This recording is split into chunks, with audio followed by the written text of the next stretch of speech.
Boss, how did you create this highlighting search? Follow the next steps to know.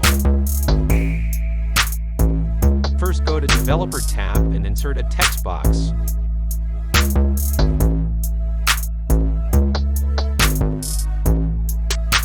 Then from Properties, link the box with the cell where you put it in. Then unselect the design mode and select the area where you need to make the search. Now insert new rule from conditional formatting icon. Finally, write this rule and choose the cell color. That's all, and don't forget to subscribe us for more tips.